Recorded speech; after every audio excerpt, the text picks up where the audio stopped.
This is Audiobook Caboodle YouTube channel. Click on the subscribe button and listen unlimited audiobooks anytime, anywhere. The Art of Kissing by Will Rossiter. Chapter 3. The Significance of Kisses. The kissing of hands in religious ceremony and social life, in ancient Rome, Mexico, and Austria. The politic achievement of a kiss. An indignant cardinal. The kiss within the cup. Something about lips, the sweet petitioners for kisses. Dancing and kissing. An Irish kissing festival. Electric kissing parties. Kissing under the mistletoe. New Year's kissing in Old New York. A Western kissing bee. There is much significance in kisses. To kiss the lips is to adore the living breath of the person saluted. To kiss the feet or the ground is to express humiliation. To kiss the garments, to express veneration. The kissing of hands is of great antiquity, and seems to have been equally employed in religion and in social life. It was thus that the sun and moon were worshipped from the remotest ages. Job alludes to this custom when he says, "If I have looked upon the sun when he was shining forth, or at the moon advancing bright, and my heart have been secretly enticed, and my hand have kissed my mouth, this also were an iniquity," etc. Lucian relates of Demosthenes that, having fallen into the hands of Antipater, and obtained permission to enter a temple in the neighborhood, he carried his hand to his mouth on entering, which his guards took for an act of religion, but when too late found he had swallowed poison. Among the Romans, persons were treated as atheists who would not kiss their hands when they entered a temple. In the early days of Christianity, it was the custom of the primeval bishops to give their hands to be kissed by the ministers who served at the altar.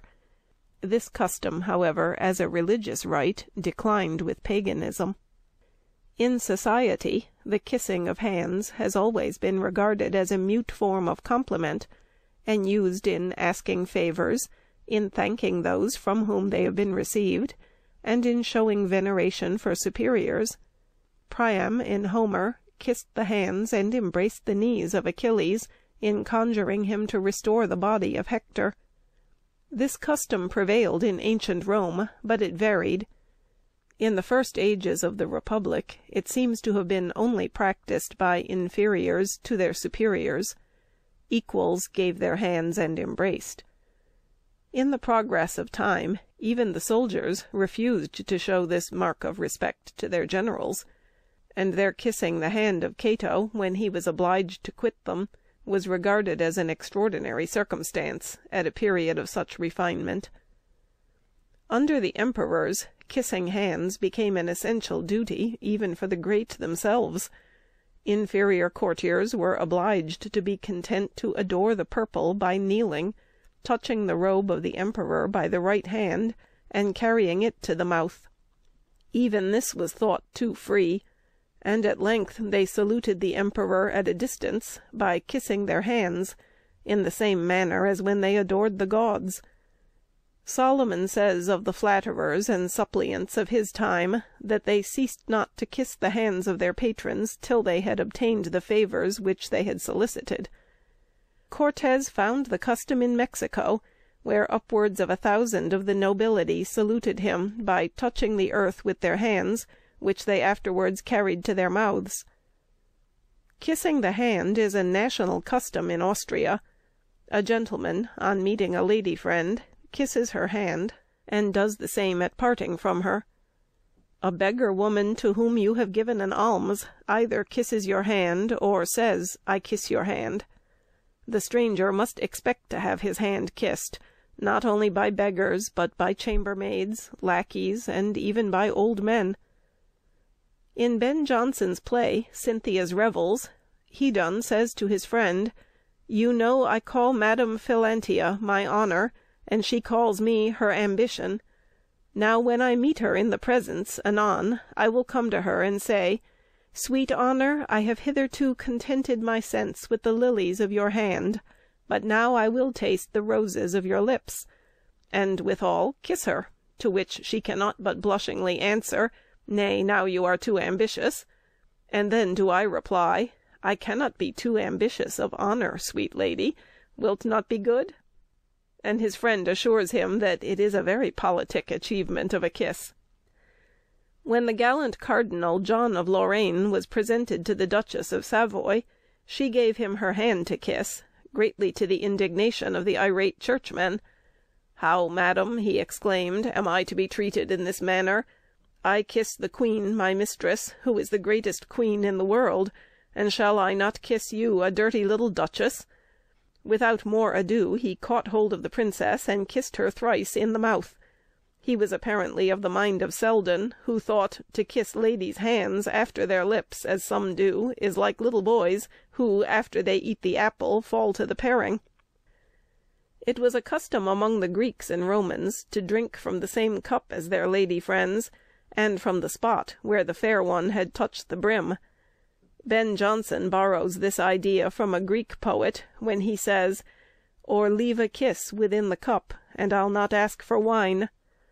One of the older poets, referring to this custom, writes, Blessed is the goblet, oh, how blessed, which Heliodorus's lips have pressed. Oh, might thy lips but meet with mine, my soul should melt away in thine.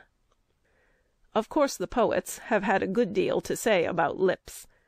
Anacreon speaks of lip-provoking kisses, and alluding to the lip of another fair one, calls it a sweet petitioner for kisses. Tatius speaks of lips soft and delicate for kissing, and Lucretius gave it as his opinion that girls who have large lips kiss much sweeter than others. The ancient ladies seem to enter into kissing with such enthusiasm that they often bit their lovers. Catullus in one of his poems asks, Whom wilt thou for thy lover choose? Whose shall they call thee, false one, whose? Who shall thy darted kisses sip, while thy keen love bites scar his lip? And Horace in one of his odes says, Or on thy lips the fierce fond boy marks with his teeth the furious joy. When kissing was a common civility of daily intercourse, it is not to be wondered at that it should find its way into the courtesies of dancing, and thus we learn that a kiss was anciently the established fee of a lady's partner. In a dialogue between Custom and Verite, concerning the use and abuse of dancing and minstrelsy, there is the following verse. But some reply, What fool would dance, if that when dance is done, he may not have at lady's lips that which in dance he won? In The Tempest this line occurs, Curtsied when ye have and kissed. And Henry says to Anne Boleyn, Sweetheart, I were unmannerly to take you out and not to kiss you.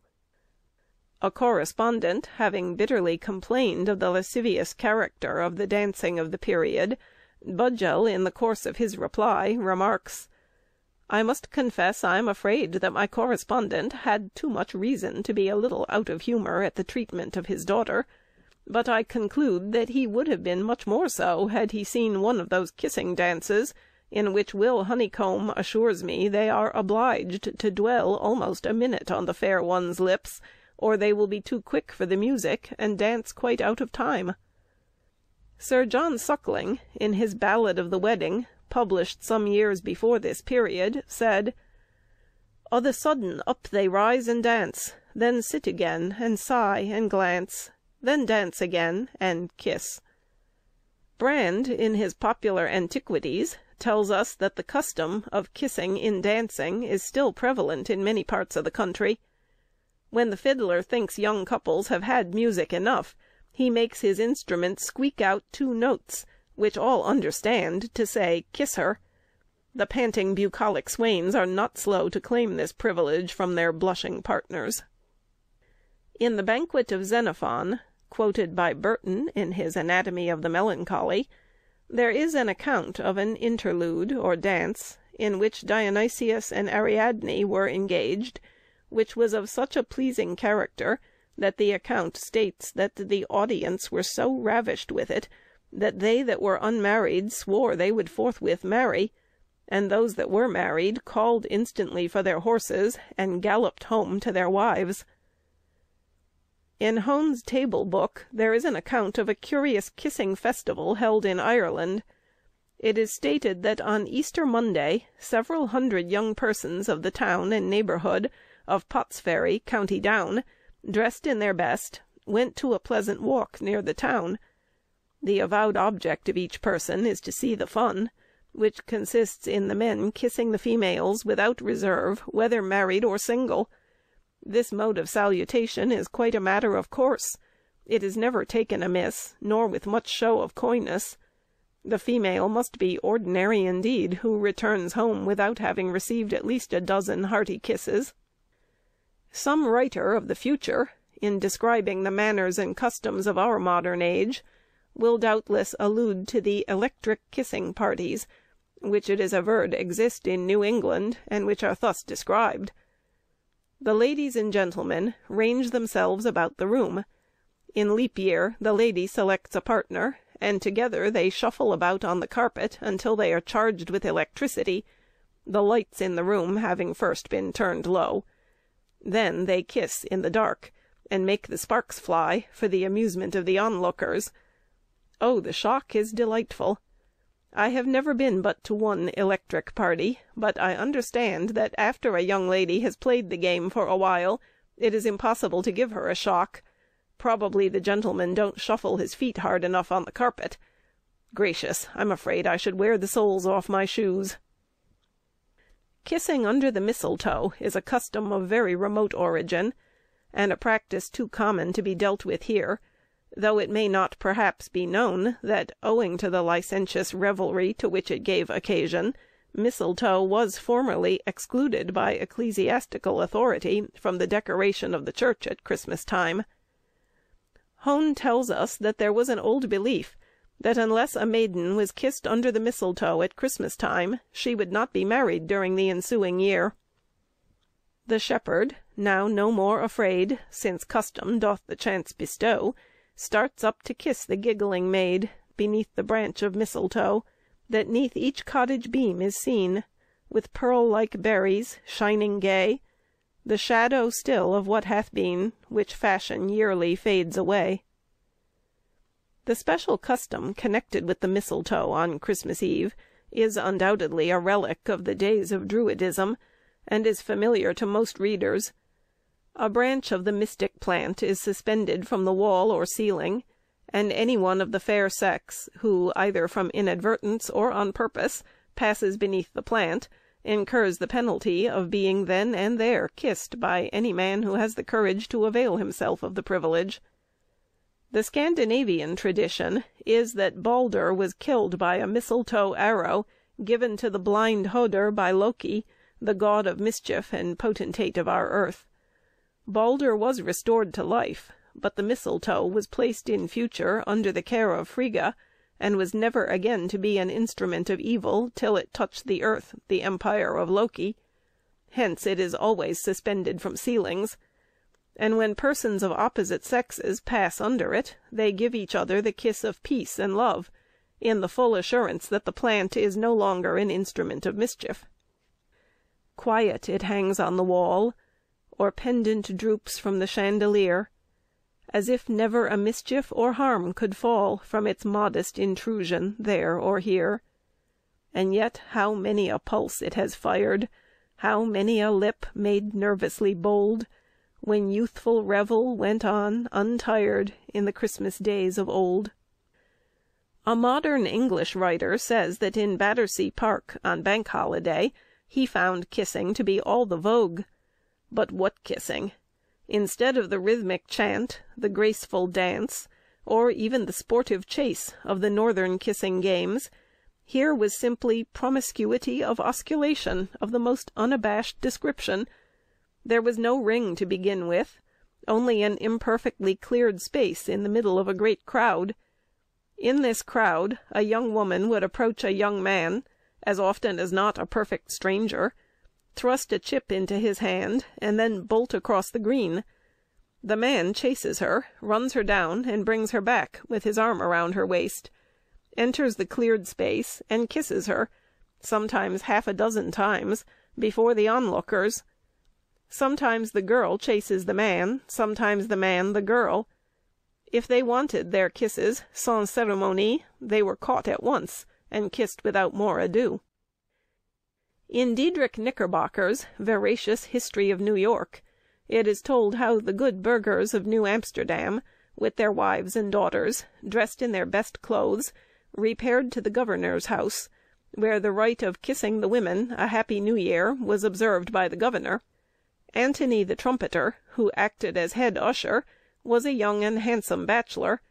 Nothing could keep him from following the heels of the old governor, whom he loved as he did his very soul.